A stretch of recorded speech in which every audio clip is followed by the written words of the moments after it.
60টা জিনিস মানুষ মরে যাওয়ার পরে তার কবরে পৌঁছতে থাকে।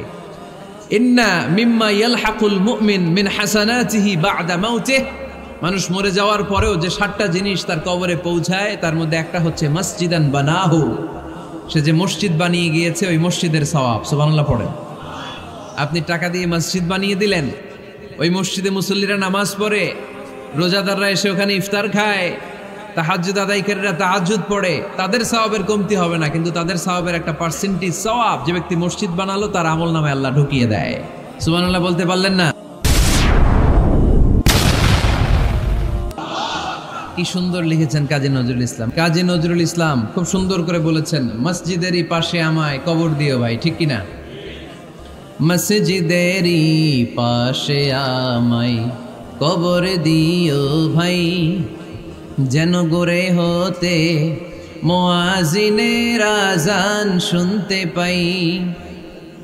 আমার গোরের পাশে দিয়ে ভাই নামাজিরা যাবে,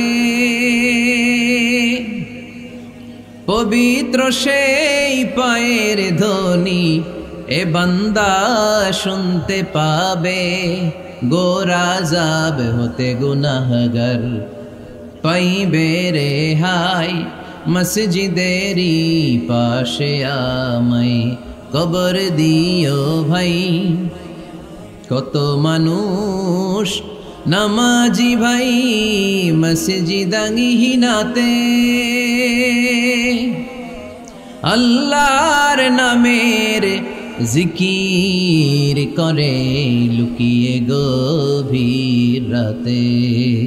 আমি তাদের সাথে ওই আল্লাহর নাম জপতে চাই, আল্লাহর নাম জপতে চাই। পড়েন সবাই, মসজিদেরই পাশে আমায় কবর দিও ভাই, যেন গোরে হতেও মুয়াজ্জিনের আযান শুনতে পাই। চিল্লায় পড়তে হবে আমিন। কি দরদ ছিল আমাদের জাতীয় কবি কাজী নজরুল ইসলামের, মসজিদের পাশে আল্লাহ তুমি আমার কবর দিও। আল্লাহ এই দোয়াটা কবুল করে নিয়েছে, ঠিক কিনা? ওনার কবরের পাশে মসজিদ আছে না নাই? আছে। এজন্য মসজিদের সাথে সম্পর্ক জুড়ে দেওয়া এটা ইমানদারের আলামত, আর মসজিদকে ঘৃণা করা এটা মুনাফিকের আলামত। এজন্য আমরা যেন আমাদের হৃদয়টাকে মসজিদের সাথে জুড়ে দেই, মসজিদের সাথে যেন সুসম্পর্ক থাকে। মসজিদ সবার, মসজিদ নিয়ে দলাদলি নাই। দলাদলি আছে অনেক জায়গায়, হানাফি মসজিদ, আহলে হাদিস মসজিদ, এরকম আমরা দেখি বা শুনি। এটা ঠিক না। হানাফি মসজিদ বলে কোনো কথা নাই, আহলে হাদিস মসজিদ বলে কোনো কথা নাই। মসজিদ সবার। ছোট্ট খাট্ট বিষয় নিয়ে মসজিদে মারামারি, একজন হাত তোলে আরেকজন তোলে না, কিলাকিলি আছে না নাই? একজন বলে জোরে আমিন, আরেকজন আস্তে আমিন, মারামারি আছে না নাই? এগুলো কি মারামারি করার কোনো বিষয়? কথা বলেন। সালাতে ফরজ আছে, ওয়াজিব আছে, সুন্নাহ আছে। খেয়াল করে বুঝবেন, ফরজ যদি নষ্ট হয় সালাত ভঙ্গ হয়, you have to repeat your সালাত। ওয়াজিব নষ্ট হলে সালাত ভঙ্গ হয় না, নতুন করে পড়া লাগে না, সেজদায় সাহু দিলেই সালাত আদায় হয়ে যায়। আর সুন্নাহ নষ্ট হলে নামাজ নষ্টও হয় না, নতুন করে পড়াও লাগে না, সৌ সেজদাও লাগে না, নামাজ আদায় হয়ে যায় সুন্নাহ নষ্ট হলে। এই যে হাত তোলা না তোলা এটা সুন্নাহ, আমিন জোরে বলা না বলা এটা কি সুন্নাহ, যেটা কোনো কারণে কেউ না করলেও তার নামাজ কবুল করে নিবে কে? আর এই সব সুন্নত লই আমগো দেশে গিলাগিলি। মৌলভীবাজারে মাশাআল্লাহ এগুলা নাই, এখানেও আছে। এগুলার অবসান ঘটুক, আমরা চাই কি চাই না? আর কত এই ছোটখাটো বিষয় নিয়ে আমরা এই বিভেদের প্রাচীর আর দেয়ালকে উঁচু করব আমাদের মাঝখানে? কবে আমরা ঐক্যের সিন্ডিকেট করব? কবে? আর কবে সাদা মনের মানুষ হব? কবে? আর কত? অনেক হয়েছে, আর না, এবার থামেন। বিভেদের প্রাচীরকে ভেঙে চুড়িয়ে দেন। ঐক্যের এমন সিন্ডিকেট করতে হবে যাতে কোনো অপশক্তি এই ঐক্যকে ভাঙতে না পারে, বানচাল করতে না পারে। চিল্লায় বলেন ঠিক কিনা? এজন্য মিউচুয়াল রেসপেক্টের দরকার, পারস্পরিক শ্রদ্ধাবোধ সব ক্ষেত্রে, রাজনীতিতে, সামাজিক অ্যাক্টিভিটিসে আমাদের আলেম ওলামাদের মধ্যে পারস্পরিক শ্রদ্ধাবোধের দরকার, মিউচুয়াল রেসপেক্ট। কেউ কাউরে রেসপেক্ট করে না, আমি যেটা বুঝছি এটাই সব, বাকি সব হারাম, এরকম বলে না অনেকে? এরকম যেন না করি। তাহলে মসজিদ সবার, মসজিদ। আল্লাহর হাবিব সাল্লাল্লাহু আলাইহি ওয়াসাল্লাম খ্রিস্টানদেরকে মসজিদে ঢুকতে দিয়েছেন, আর আমরা মুসলমান ভাইয়ের জন্য মসজিদে তালা ঝুলাই দেই, আছে না নাই? আল্লাহর হাবিব সাল্লাল্লাহু আলাইহি ওয়াসাল্লাম কোথাও গেলেই প্রথমে মসজিদ বানাতেন। কি বানাতেন? মসজিদ বানাতেন। মক্কা থেকে হিজরত করে মদিনায় আসলেন, কোবায় থাকলেন কয়েক সপ্তাহ। কোবা পল্লীতে তিনি মসজিদ বানালেন, মসজিদ কোবা।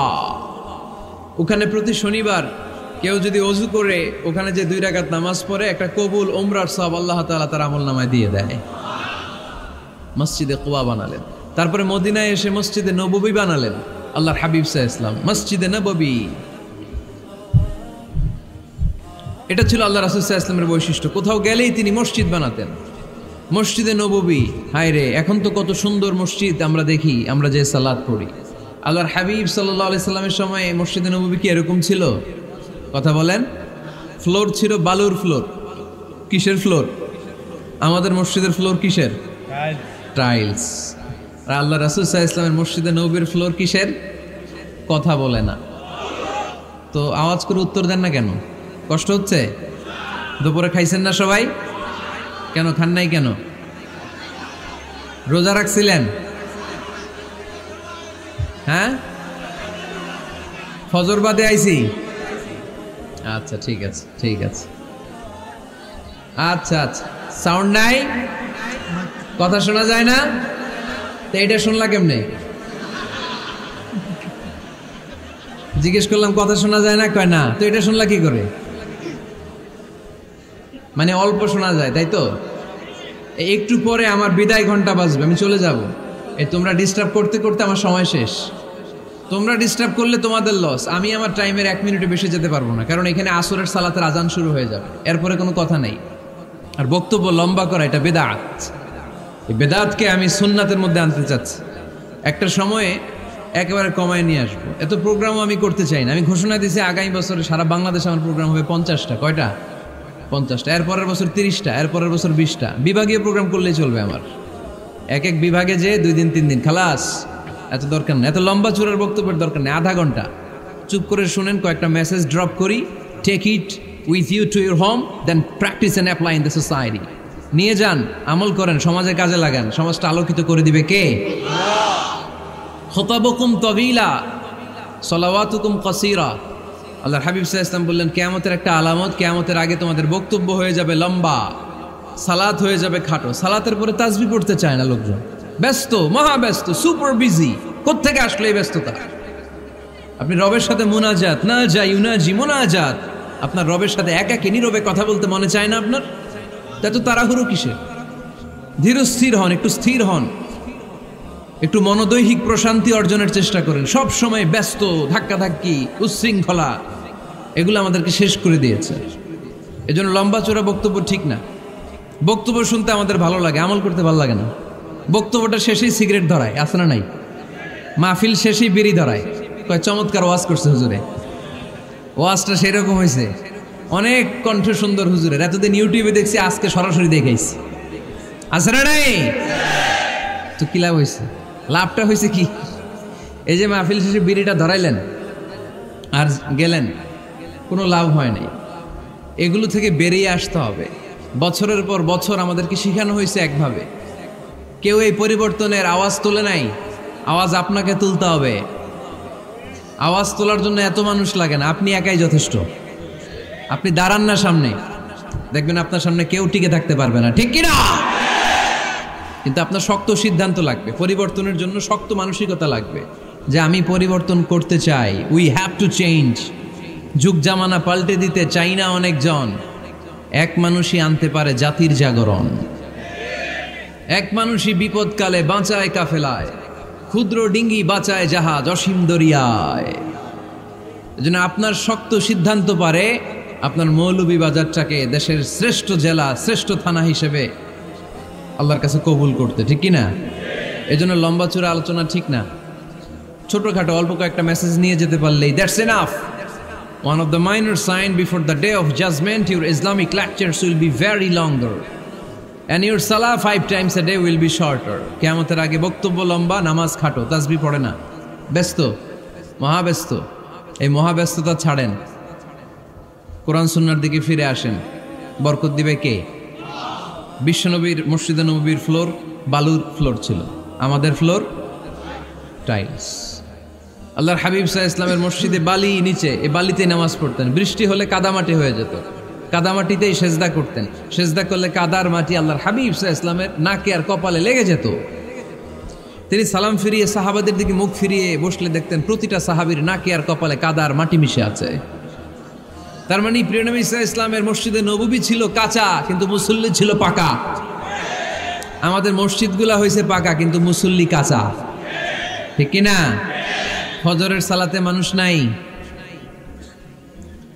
ইমাম সাহেব আছেন কে কে এলাকায়? দেখি ইমাম, মসজিদের ইমাম, মাশাআল্লাহ। আপনাদের এইখানে ওই মসজিদে ফজরের নামাজে কয় কাতার হয়? 5 জন 6 জন? কেনে এত কম? কেনে? হ্যাঁ, আসে না, আসতে চায় না লোকজন। তো এই যে 5-6 জন ফজরের সালাতে, কল্পনা করতে পারেন ফজরের সালাতে এত কম লোক? ফজরের জামাতে লোক যায় না, এটা একটা মহামারী। যেদিন ফজরের জামাতের দৃশ্য আর জুমার নামাজের দৃশ্য একরকম হয়ে যাবে, ওই দিনই বাংলাদেশে ইসলাম কায়েম হয়ে যাবে।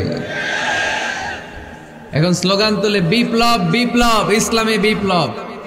আর ফজরের সময় আমি কম্বলের ভিতরে, আছে না নাই? কোনো বিপ্লব হবে না। ফজরের নামাজ জামাতে পড়ুন, সকালটারে বরকতময় করে দিবে কে? আল্লাহর হাবিব সাল্লাল্লাহু আলাইহি ওয়াসাল্লামের মসজিদ ছিল সবার জন্য উন্মুক্ত, এখানে সবাই আসতে পারত। এজন্য মসজিদ হবে সবার। আমরা মসজিদের আবাদকারী হতে চাই। এজন্য রাব্বুল আলামিন বলেন, ইন্নামা ইয়া'মুরু মাসাজিদাল্লাহি মান আমানা বিল্লাহি ওয়াল ইয়াউমিল আখির ওয়া আকামাস সালাতা ওয়া আতাজ যাকাতা ওয়া লাম ইয়াখশা ইল্লাল্লাহ فعسى أولئك أن يكونوا من المهتدين। সুবহান আল্লাহ পড়েন।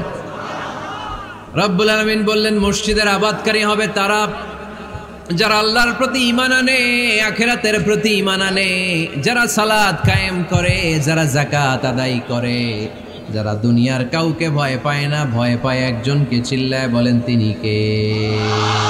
যাদের হৃদয়ে আছে আল্লাহর ভয়, তারা কবু পথ ভুলে যায় না।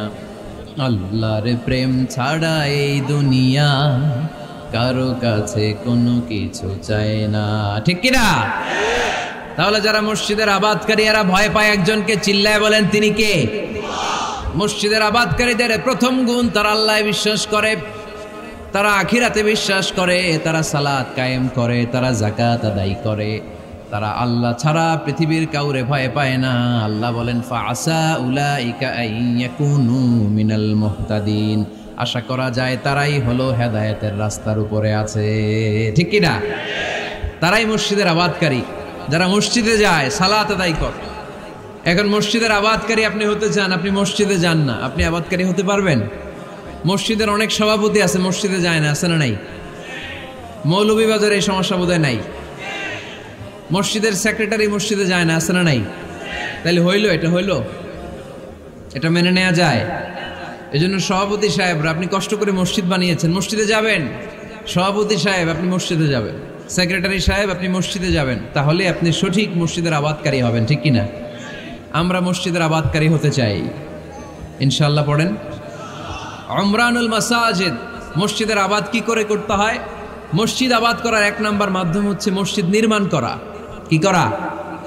নির্মাণ করা। খেয়াল করবেন, আল্লাহর হাবিব সাল্লাল্লাহু আলাইহি ওয়াসাল্লাম বলেছেন, মান বানা মসজিদান মিন মালিহি ফিদ দুনিয়া বানাল্লাহু লাহু বাইতান ফিল জান্নাহ। যে ব্যক্তি নিজের পকেটের টাকা খরচ করে দুনিয়াতে মসজিদ বানায়, আল্লাহ তাআলা তার জন্য জান্নাতে ঘর বানায়। 60টা জিনিস মানুষ মরে যাওয়ার পরে তার কবরে পৌঁছতে থাকে। ইন্না মিম্মা ইয়ালহাকুল মুমিন মিন হাসানাতিহি বা'দা মাউতিহি। মানুষ মরে যাওয়ার পরেও যে 60টা জিনিস তার কবরে পৌঁছায়, তার মধ্যে একটা হচ্ছে মসজিদান বানাহু। সে যে মসজিদ বানিয়ে গিয়েছে, ওই মসজিদের সওয়াব। সুবহানাল্লাহ পড়েন। আপনি টাকা দিয়ে মসজিদ বানিয়ে দিলেন, ওই মসজিদে মুসল্লিরা নামাজ পড়ে, রোজাদাররা এসে ওখানে ইফতার খায়, তাহাজ্জুদ আদায়কারীরা তাহাজ্জুদ পড়ে, তাদের সওয়াবের কমতি হবে না, কিন্তু তাদের সওয়াবের একটা পার্সেন্টেজ সওয়াব যে ব্যক্তি মসজিদ বানালো তার আমলনামায় আল্লাহ ঢুকিয়ে দেয়। এজন্য বেশি বেশি মসজিদ বানাতে রাজি আছেন তো? তাহলে মসজিদ আবাদ করার প্রথম মাধ্যম হচ্ছে মসজিদ বানানো। 2 নম্বর মাধ্যম হচ্ছে মসজিদে যেয়ে জামাতে সালাত আদায় করা।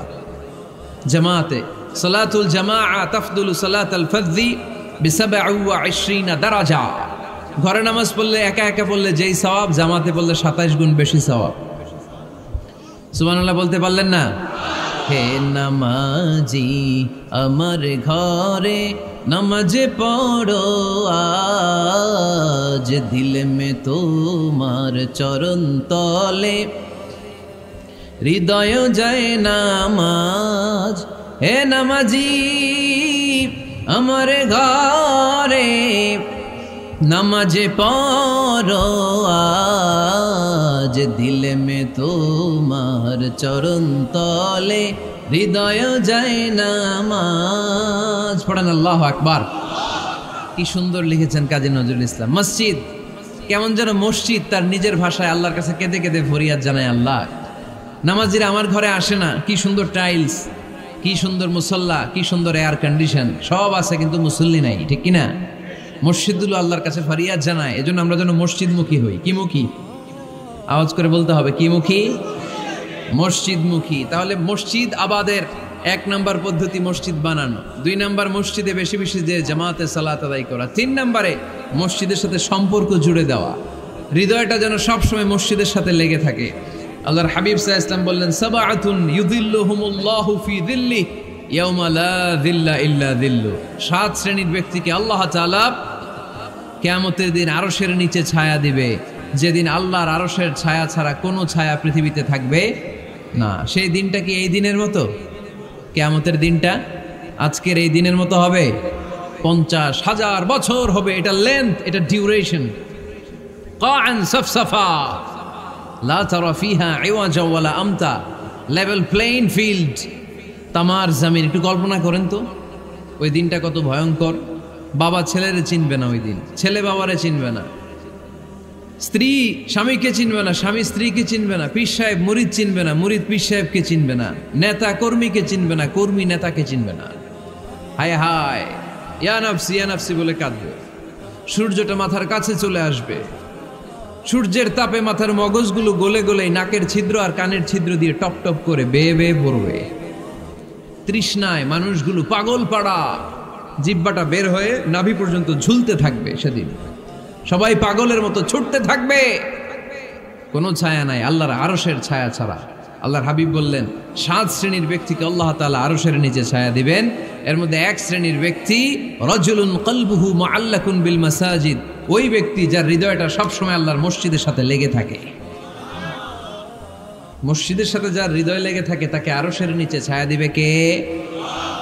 এজন্য মসজিদের সাথে যেন আমাদের হৃদয়গুলো লেগে থাকে। অনেকেই দেখবেন এত ভালো নামাজে জোহর পরে টেনশন করে আসরটা কই পড়বো, আসর পরে চিন্তা করে মাগরিবের সময় আমি কোথায় থাকবো, মাগরিবের সময় টেনশন, ইস এশাটা হয়ে গেলেই তো শেষ। এরকম লোক আছে না নাই? এদেরকে সেই কঠিন ভয়াবহ দিনে আরশের নিচে ছায়া দিবে কে? তারপরে মসজিদ আমাদের 4 নম্বর পদ্ধতি মসজিদকে পরিচ্ছন্ন রাখা, মসজিদকে ঝাড়ু দেয়া। মসজিদকে যারা পরিষ্কার করে তাদের হৃদয়ের যন্ত্রণা দূর করে দেয় কে? সাইয়েদনা ইব্রাহিম আলাইহিস সালাম এবং ইসমাঈল আলাইহিস সালামকে আল্লাহ তাআলা আদেশ করেছেন, তাহহিরা বাইতিয়া লিত-তাইফিনা ওয়াল আকিফিনা ওয়ার রুকআই সুজুদ। হে ইব্রাহিম ইসমাঈল, বাপ বেটা দুইজন মিলে মসজিদ ঝাড়ু দাও। কি ঝাড়ু দাও? মসজিদেরি ঝাড়ু বড়দার ও কমারে হাত শোনো আমারে মুনাজাত। পড়েন, শোনো শোনো ইয়া ইলাহি আমারে মুনাজাত, শোনো আমারে মুনাজাত। পড়েন আমিন। মসজিদ ঝাড়ু দেওয়া মসজিদ আমাদের অন্তর্ভুক্ত। আপনারা কেউ কোনোদিন মসজিদ ঝাড়ু দিয়েছেন নাকি? কে কে দিয়েছেন দেখি? সবাই? সবাই মসজিদের খাদেম? মাশাআল্লাহ। আমিও দিছি মসজিদ ঝাড়ু, অনেক দিছি। মাশাআল্লাহ, আল্লাহ তুমি কবুল করো। যাদের হৃদয়ে বড় জ্বালা, ফ্যামিলিতে সুখ নাই, শান্তি নাই, তারা হৃদয়ে প্রশান্তি আনতে চাইলে এতিমখানায় যাবেন, এতিমের মাথায় হাত বুলিয়ে দিবেন। এতিমের মুখে খাবার তুলে দিবেন, আপনার হৃদয়টারে নরম করে দিবে কে? আল্লাহর ঘর মসজিদে যাবেন, নিজ হাতে মসজিদটারে একটু পরিষ্কার করে দিবেন, আপনার জীবনটারে উজালা করে দিবে কে? তাহলে এগুলো করার মাধ্যমে আমরা মসজিদের আবাদ করতে চাই। আমরা মসজিদের আবাদকারী হতে চাই কি চাই না? আল্লাহর ঘর মসজিদ আবাদ করার মতো শ্রেষ্ঠ কাজ পৃথিবীতে হতে পারে না। এই মসজিদের কিছু আদব আছে, আল্লাহ রাসূল সাল্লাল্লাহু আলাইহি ওয়াসাল্লাম বলেছেন এই আদবগুলো মেনটেন করে যেন আল্লাহর ঘর মসজিদের সাথে আমরা ব্যবহার করি। মসজিদের 1 নম্বর আদব হচ্ছে মসজিদে ওযুর সাথে প্রবেশ করা। কিসের সাথে? ওযু করে পরিচ্ছন্ন হয়ে মসজিদে প্রবেশ করা। এজন্য অপবিত্র অবস্থায় গোসল ফরজ, এরকম অবস্থায় মসজিদে ঢোকা যাবে? কথা বলেন, ঢোকা যায়? যেই নারীদের মাসিক চলতেছে, মেনস্ট্রুয়েশনাল পিরিয়ড চলতেছে, ওই নারীদের পক্ষে মসজিদে ঢোকা জায়েজ আছে? নাই। তাহলে এটা হলো 1 নম্বর আদব। মসজিদে ঢোকার সময় কি করে ঢুকবো? ওযু করে। আওয়াজ করে বলেন, কি করে ঢুকবো? ওযু করে। 2 নম্বর আদব হচ্ছে মসজিদে যাওয়ার সময় সবচেয়ে ভালো জামাটা পরে যাব, সবচেয়ে ভালো পাঞ্জাবিটা পরে যাব। জান তো আপনারা? না সবচেয়ে সিরাটা পরে যান? হ্যাঁ, অনেকের নামাজের জন্য একটা পুরান জামা আছে, সিরা পাড়া, এদিকে হাত উঠাইলে দিকতে দেখা যায়, আছে না নাই? সবচেয়ে সিরা পাড়াটা রাখে নামাজের জন্য, কপাল পোড়া। আর সুন্নাতে খাতনার অনুষ্ঠানে গেলে মাশাআল্লাহ লেহেঙ্গা গায়ে দেওয়া যায়, আছে না নাই? না, আপনি ইবাদতের জন্য সবচেয়ে সুন্দর জামাটা রাখবেন। এজন্য রাব্বুল আলামিন বলেন, ইয়া বানি আদম খুযু যিনাতাকুম ইনদা কুল্লি মসজিদ। ও বনি আদম, তুমি যখন আল্লাহর ঘর মসজিদে ঢুকবা, ও বনি আদম, তুমি যখন নামাজের মুসল্লায় দাঁড়াবা, তোমার সবচাইতে দামি, সবচাইতে সুন্দর জামাটা গায়ে দিয়ে তুমি নামাজে দাঁড়াও। ঠিক কি না? তাহলে এখন মসজিদে যাওয়ার সময় কি গায়ে দিয়ে যাবেন বলেন? খিতা করবাইন? হ্যাঁ, মাশাআল্লাহ। হ্যাঁ, সবচেয়ে ভালো কাপড়টা আয়রন করে পারফিউম মেখে তারপরে আমরা যাব। রাজি আছেন তো? 3 নম্বর আদব হচ্ছে মসজিদে ঢোকার সময় বাম পা দিয়ে ঢুকতে হয়।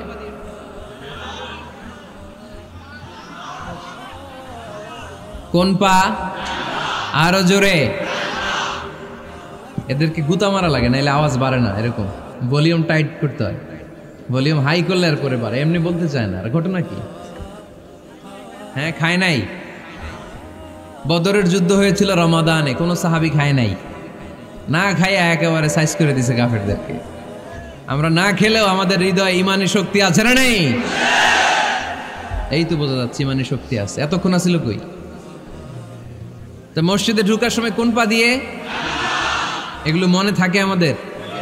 ভুলা যাই আমরা, খেয়াল থাকে না তো এগুলা। এত কিছু মনের মধ্যে রাখলে এগুলো মনে থাকবে কেমনে? মসজিদে ঢোকার সময় কোন পা? আরো জোরে। বেরোয়ার সময় কোন পা?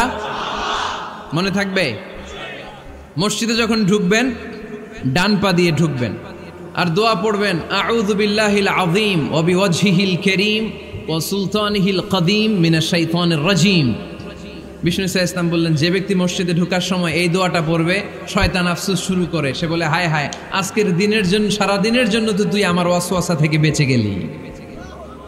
আজকের সারা দিনের জন্য তোরে আমি হারালাম, আজকের সারাটা দিন আল্লাহর পক্ষ থেকে প্রোটেকশন নিয়ে তুই বেঁচে গেলি। আজকের জন্য যা, কালকে তোরে আমি ধরবো। এজন্য এই দোয়াটা পড়ার দরকার আছে না? আউযু বিল্লাহিল আযীম ওয়া বিওয়াজহিল কারীম ওয়া সুলতানিহিল কদীম মিনাশ শাইতানির রাজীম। 4টা বাক্যের দোয়া।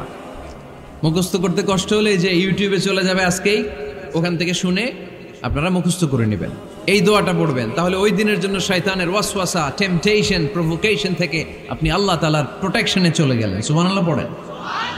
তারপর আল্লাহর হাবিব বললেন, ঢোকার আগে আমারে সালাম দাও। পড়বেন, আসসালামু আলাইকা আইয়ুহান নাবিয়্যু ওয়া রাহমাতুল্লাহি ওয়া বারাকাত। এই 2টা জিনিস যখন করে ফেললেন, তখন ডান পা দিয়ে পড়বেন, আল্লাহুম্মা ইফতাহ লি আবওয়াবা রাহমাতিক। সুবহানাল্লাহ পড়েন।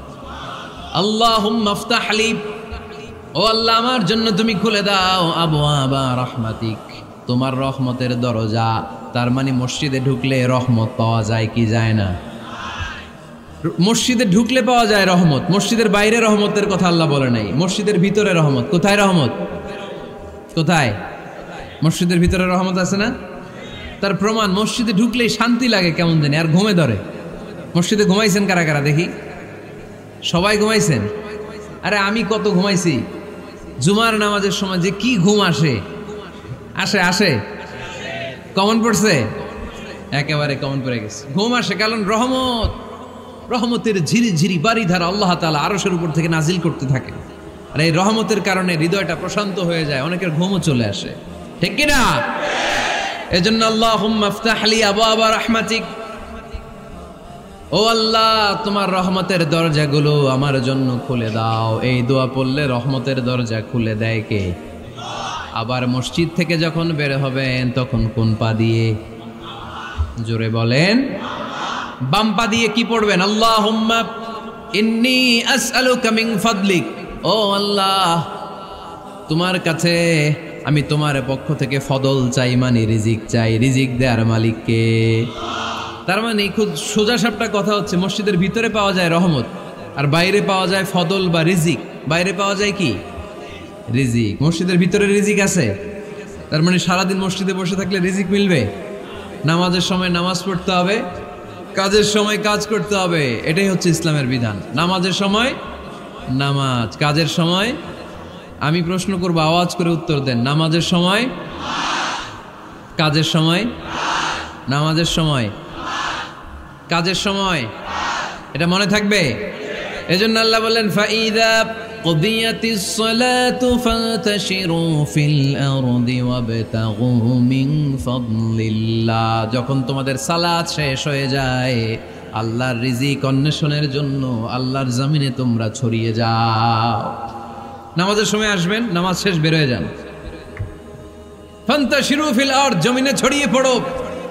নামাজ শেষ চেয়ারম্যান সাহেব চলে যাবে ইউনিয়ন পরিষদের ভেতরে, ছাত্ররা চলে যাবে হাই স্কুলে, মেম্বার অব দ্য পার্লামেন্ট চলে যাবে সংসদে, সেনাবাহিনীর লোকেরা চলে যাবে ক্যান্টনমেন্টে, ব্যবসায়ীরা চলে যাবে তাদের বাজারে, সিএনজি ওয়ালারা সিএনজি নিয়ে ব্যবসা শুরু করবে, রাস্তায় নেমে যাবে, চিল্লায় বলেন ঠিক কিনা? এটাই ইসলামের বিধান। নামাজের সময় নামাজ, কাজের সময়। আচ্ছা, তাহলে প্রথম সুন্নাত পেলাম, পবিত্র হয়ে ঢুকবো, ভালো জামা পরে ঢুকবো 2 নাম্বার। 3 নাম্বার, ঢোকার সময় কোন পা, বের হওয়ার সময়। 4 নাম্বার, মসজিদে ঢুকেই 2 রাকাত। মসজিদে ঢুকে কয় রাকাত পড়েন আপনারা? তাহিয়াতুল মসজিদ, মসজিদে আপনি ওয়েলকাম জানাবেন, ঢুকেই 2 রাকাত পড়বেন, ওযু করলেই 2 রাকাত। আল্লাহর হাবিব সাল্লাল্লাহু আলাইহি ওয়াসাল্লাম মসজিদে নববীতে জুমার খুতবা দিচ্ছেন। খুতবা চলাকালীন সময়ে এক সাহাবী এসে মসজিদের মধ্যে বসে পড়লেন। আল্লাহর হাবিব সাল্লাল্লাহু আলাইহি ওয়াসাল্লাম সাহাবীরে বললেন দাঁড়াও। সাহাবী দাঁড়ালেন। আল্লাহর নবী জিজ্ঞেস করলেন কেন বসে বললা, 2 রাকাত পড়ছো নাকি? সাহাবী বলে পড়ি নাই। বিশ্বনবী বললেন তাহলে তাড়াতাড়ি 2 রাকাত নামাজ পড়ে বসে যাও। সুবহানাল্লাহ। পড়ো, 2 রাকাত পড়ো নাই তো পড়ো, দাঁড়াও, তারপরে বসো। দেখেন খুতবা চলাকালীন সময়ে আমাদের খতিবরা কখনো খুতবা থামায়? কথা বুঝেন নাই? জুমার খুতবা আপনারা শুনেন না? খুতবা চলতেছে, ওই মুহূর্তে ইমাম সাহেবরা কখনো খুতবা থামায়? মাঝখানে কোনো ঝামেলা হলে থামায় না।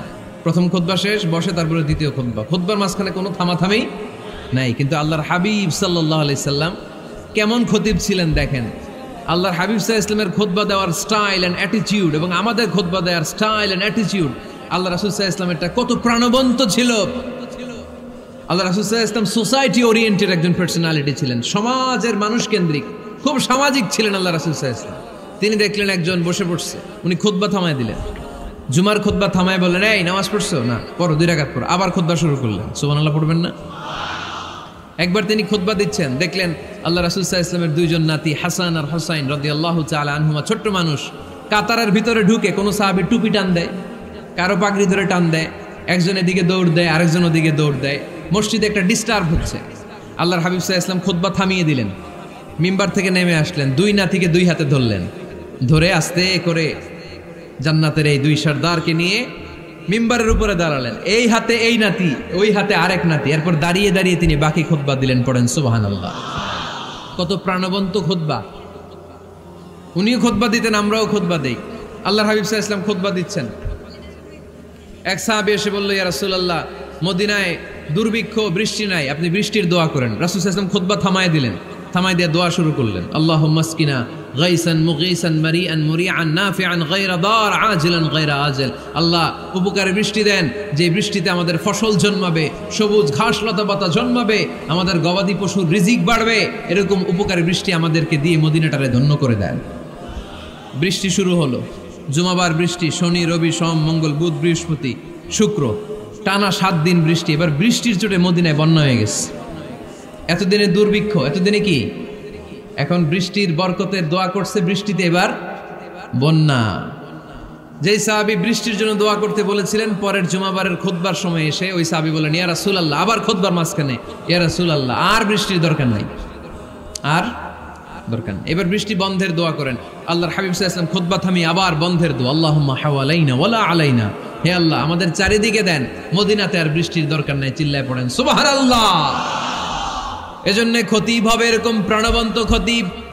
সমাজে কি চলে, কি ক্রাইসিস, কি সংকট, ইয়াংরা কোন সমস্যায় ভোগে, আমাদের রাজনৈতিক অঙ্গনে কি সমস্যা, আমাদের অর্থনৈতিক অঙ্গনে কি সমস্যা, আমাদের সামাজিক অঙ্গনে কি সমস্যা, আমাদের পরিবারগুলোর ভেতরে কি ঝামেলা, প্রত্যেকটা কথা মসজিদের মিম্বার থেকে আসার দরকার আছে না নাই? আল্লাহর হাবিব সাল্লাল্লাহু আলাইহি ওয়াসাল্লাম এভাবেই সমাজকে ঠিক করে দিতেন। 2 রাকাত মসজিদে ঢুকে আজকে থেকে আমরা পড়ব। মসজিদে ঢুকলেই কয় রাকাত মনে থাকবে না ভুলে যাবেন? তারপরে আল্লাহর হাবিব সাল্লাল্লাহু আলাইহি ওয়াসাল্লাম বলেছেন, খবরদার কবরের উপর মসজিদ বানিও না। কবরস্থান একদিকে, মসজিদ আর একদিকে, কিন্তু বাংলাদেশে মসজিদের সাথে কবর মিলানো আছে না নাই? ছোট্ট একটা মসজিদ, কিন্তু এত বড় বাবার কবর আছে না নাই? এগুলো করবেন না আপনি। আগে হবে মসজিদ, পরে কবরস্থান। যেমন মসজিদে নববী হয়েছে আগে, তারপরে বিশ্বনবীর কবর এখানে আছে না নাই? মসজিদে নববী প্রতিষ্ঠিত হয়েছে আগে, পরে বাকি কবরস্থান আছে না নাই? কিন্তু কোন আল্লাহর ওলির কবরস্থানের উপরে যদি মসজিদ বানান, তার উপর লানাত দিয়েছে কে? লাআনা রাসূলুল্লাহ আলাল ইয়াহুদ ওয়ান নাসারা ইত্তাখাযু কুবুর আমবিয়াইহিম মাসাজিদা। আল্লাহর রাসূলের লানত ইহুদি নাসারাদের উপর, কারণ ইহুদি আর নাসারাদের একটা খাসলাত, একটা বৈশিষ্ট্য ছিল, তারা তাদের নবীদের কবরের উপরে মসজিদ বানায় ফেলতো। এটা করা যাবে? এজন্য এলাকায় এলাকায় এই ঝামেলা, কবর আর মসজিদ হবে আলাদা। আবার মসজিদের কেবলার দিকে যেন কবরস্থান না হয়, তাহলে শিরক হওয়ার সম্ভাবনা আছে না নাই? খুব সাবধান, আল্লাহ সব মাফ করে কিন্তু শিরক মাফ করে না, ঠিক কি না? শিরক হচ্ছে মহাপাপ, সব পাপের বাপ। এজন্য আমরা সব করলেও শিরকের গুনাহ মুসলমান কখনো করতে পারে। এরপর আল্লাহর হাবিব বললেন, মসজিদকে পরিষ্কার পরিচ্ছন্ন রাখো, এটাও মসজিদের আদাব। মসজিদে আতর লাগিয়ে দেন, বাখুর জ্বালিয়ে দেন। আপনাদের এই এলাকার মধ্যে তো বাখুরের অভাব নাই, আগরের অভাব নাই, ঠিক কিনা? গতকাল প্রোগ্রাম ছিল কই? সুজানগর, আগরের রাজধানী। আগর চিনেননি আপনারা? হ্যাঁ, এই যে দেহনেল উদ পারফিউম, আপনাদের এই যে মাহতাব সাহেবের আল হারামাইন, এরপরে যে আজমল কোম্পানি, এও আপনাদের এই মৌলভীবাজার এলাকার। এরকম অনেক কোম্পানি আছে দুবাই ভিত্তিক, গোটা বিশ্বে ওনারা ব্র্যান্ডিং করেছে। এগুলোর র ম্যাটেরিয়াল, কাঁচামাল যায় হচ্ছে আপনাদের মৌলভীবাজার থেকে। সম্মানিত ভাইয়েরা, মসজিদ পরিষ্কার পরিচ্ছন্ন রাখবেন, এই বাখুর জ্বালাবেন, দেহনেল উদ, এই পারফিউমগুলো ছড়িয়ে দিবেন। মসজিদের মধ্যে অনেক মসজিদে দুর্গন্ধ আছে না নাই? এই কার্পেটের মধ্যে ময়লা, পরিষ্কার করে না। আল্লাহর হাবিব সাল্লাল্লাহু আলাইহি ওয়াসাল্লাম বলেছেন, খবরদার। আম্মা জান আয়েশা বর্ণনা করেন, আমার রাসূলুল্লাহ সাল্লাল্লাহু আলাইহি ওয়াসাল্লাম বিবিনাইল মসজিদ ফি দুয়ার ওয়া আন তুতাইয়াবা ওয়া তুনাযাফ, আমরা যেন এলাকা এলাকায় মসজিদ বানাই, মসজিদগুলোকে যেন পারফিউম দিয়ে, আতর দিয়ে সুগন্ধময় করে দেয়, বিশ্বনবী আদেশ করেছেন। সুবহানাল্লাহ পড়েন। এজন্য কোনো অপরিচ্ছন্ন মসজিদ থাকতে পারবে না। মসজিদের পাশ দিয়ে গেলে আতরের ঘ্রাণে আমোদ হয়ে লোকজন যেন বুঝতে পারে এটা আল্লাহর ঘর, মসজিদ। চিল্লায় বলেন ঠিক কিনা? এরপর আল্লাহর হাবিব সাল্লাল্লাহু আলাইহি ওয়াসাল্লাম বলেছেন, মসজিদের আরেকটা আদব হলো মসজিদকে অতিমাত্রায় ডিজাইন না করা। বেশি ডিজাইন করা যাবে না। এমন ডিজাইন করা যাবে না যে এটা মসজিদ বোঝাই যায় না। এত লাইটিং ফাইটিং করে, এটা কি মসজিদ না কমিউনিটি সেন্টার বোঝাই যায় না? আছে না নাই? আছে। এরকম যেন আমরা না করি সম্মানিত ভাইয়েরা। বিশেষ করে মসজিদের সামনের দেয়ালে। কোন দেয়ালে? সামনের দেয়ালটা, কেবলার দিকে যেই দেয়াল, এই দেয়ালটা হতে হবে ফ্রেশ, যাতে করে মানুষের দৃষ্টি আকর্ষণ না করে। প্রায় মসজিদের দেয়ালের মাঝখানে দেখবেন আপনি ক্যালেন্ডার ঝুলায় রাখে, আছে না নাই? মৌলভীবাজার কি অবস্থা? খিতা খবর আছে? তো এই যে ক্যালেন্ডার ঝুলায় রাখে, ওইখানে দেখবেন বিভিন্ন মসজিদের ছবি, এতিমখানার ছবি, মানুষের ছবি। তো মানুষ নামাজে পড়ে আবার ওগুলোও তাকায়, আছে না নাই? প্রথম কাতারে পরে ওইখানে কি লেখা এগুলো পরে, তার ডিস্টার্ব হচ্ছে না? এই মুসল্লির দৃষ্টি যাতে অন্যদিকে না যায়, এটা খেয়াল রাখতে হবে। যদি পারা যায়, মসজিদের সামনে কোনো ঘড়ি টড়ি চলবে না। ঘড়ি মসজিদের পেছনের দেয়ালে, সময়সূচি পেছনের দেয়ালে, সব পেছনে। সময় কয়টা বাজে ওটা ইমাম দেখলেই চলবে, ইমাম এভাবে দেখে নিবে, আপনারাও দেখে নিবেন। কিন্তু সামনের দেয়ালটা যত সিম্পল করা যায়। আল্লাহর হাবিব সাল্লাল্লাহু আলাইহি ওয়াসাল্লাম নামাজ পড়া অবস্থায় সামনে এমন কিছু রাখতেন না যেটার দ্বারা আল্লাহর হাবিব সাল্লাল্লাহু আলাইহি ওয়াসাল্লামের সালাতে মনোযোগ অন্যদিকে চলে যায়। আমরা যখন সালাত পড়ি, যদি অন্যদিকে তাকাই, ফেরেশতার মাধ্যমে আল্লাহ একটা ডাক দেয়, বলে আকবিল, এই বান্দা ফিরে আয়, তোর নজর থাকা দরকার সেজদার জায়গায়, ফিরে আয়। আপনি আবার যখন অন্যদিকে তাকান, আল্লাহ বলে ফিরে আয়, সেজদার দিকে তাকা। আপনি আবার যখন ঘড়ির দিকে তাকান, আল্লাহ বলে আকবিল, ফিরে আয়, সেজদার দিকে তাকা। আপনি যখন আবার অন্যদিকে তাকান, তখন আল্লাহ বলে লা হাজাতা লি ইলা সালাতিক, তোর এই নামাজের দরকার আমার নাই। নাউজুবিল্লাহ পড়বেন না? তোর এই নামাজের দরকার আমার নাই। অজু করে কষ্ট করে যাকে খুশি করার জন্য আপনি সালাতে দাঁড়ালেন, উনি যদি বলে এই নামাজের দরকার নাই, তা কার জন্য নামাজ পড়লেন আপনি? কথা কি বুঝতে পেরেছেন?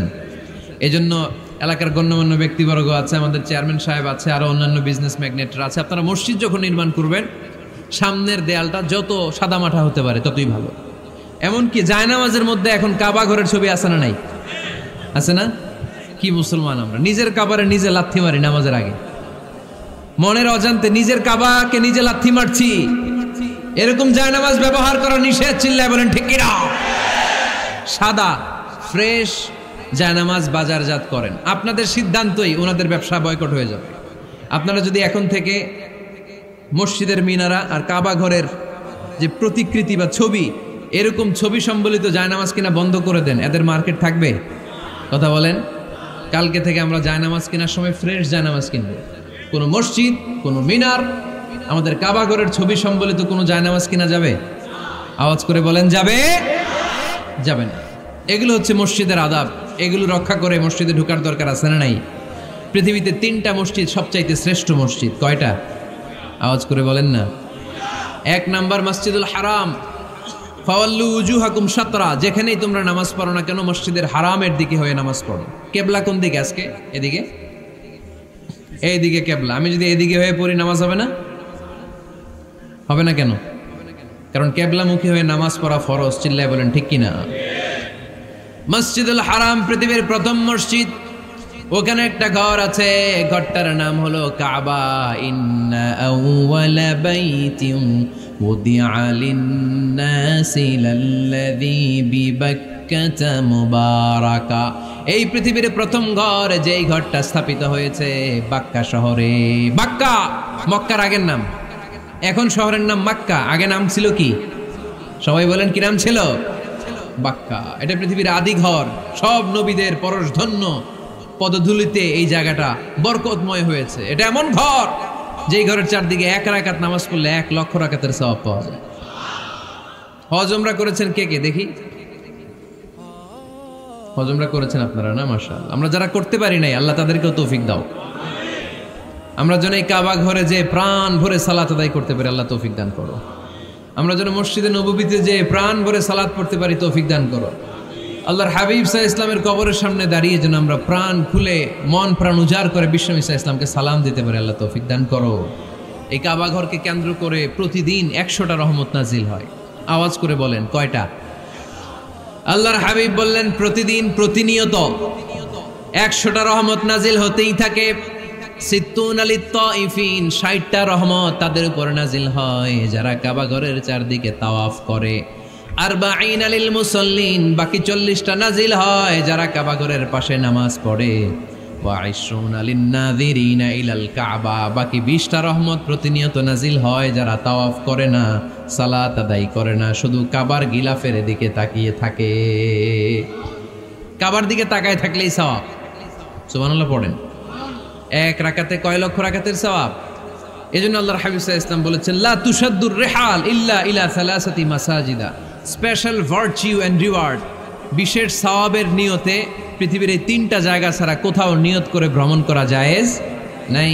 1 হচ্ছে মসজিদুল হারাম, 2 হচ্ছে মসজিদ নববী, 3 হচ্ছে মসজিদুল আকসা। এই তিনটা মসজিদ ছাড়া পৃথিবীর কোনো মসজিদে নিয়ত করে সফর করা যাবে না, বিশেষ নিয়তে সফর করা যাবে না যে আমি যদি এই মৌলভীবাজারের জামে মসজিদে যাই বেশি সওয়াব পাওয়া যাবে, এই নিয়তে সফর করা যাবে না। বেশি সওয়াব শুধু এই তিন মসজিদে। মসজিদুল হারামে এক রাকাতে কত রাকাতের সওয়াব? কথা কয় না, বুঝে নাই বোধহয়, কয় লক্ষ? আর মসজিদে নববীতে এক রাকাতে 1000 রাকাতের সওয়াব। আরেক বর্ণনায় আছে 50,000, বর্ণনাটা দুর্বল। সহি বর্ণনায় এসেছে এক রাকাতে 1000 রাকাতের সওয়াব। মসজিদুল আকসায় সালাত পড়লে এক রাকাতে, এক বর্ণনায় এসেছে 250 রাকাতের সওয়াব, আরেক বর্ণনায় এসেছে 500 রাকাতের সওয়াব। এই তিনটা মসজিদ ছাড়া যে নামাজ পড়লে বেশি সওয়াব হবে, এই নিয়তে সফর করা যাবে? চিল্লায় বলেন যাবে। তবে মসজিদটা দর্শন করার জন্য যেতে পারবেন। মসজিদটা দেখতে কেমন, এটার ক্যালিওগ্রাফিক্যাল ডিজাইন কেমন, এটার আর্কিটেকচারাল ডিজাইন কেমন, এটার দৃষ্টিনন্দন সৌন্দর্য কেমন, মসজিদটা দেখতে কেমন, দেখতে যেতে পারবেন। কিন্তু বিশেষ সওয়াব রিওয়ার্ড এই তিনটা মসজিদ ছাড়া অন্য কোনো মসজিদের জন্য হবে না। এই মসজিদ হচ্ছে আমাদের সামাজিক ঐক্যের কেন্দ্রবিন্দু, এটা হচ্ছে আমাদের কমিউনিটি সেন্টার। আমরা শুধু নামাজের জন্য মসজিদকে ইউজ করি, এছাড়া আরো অনেক ইউসেজ আছে মসজিদের।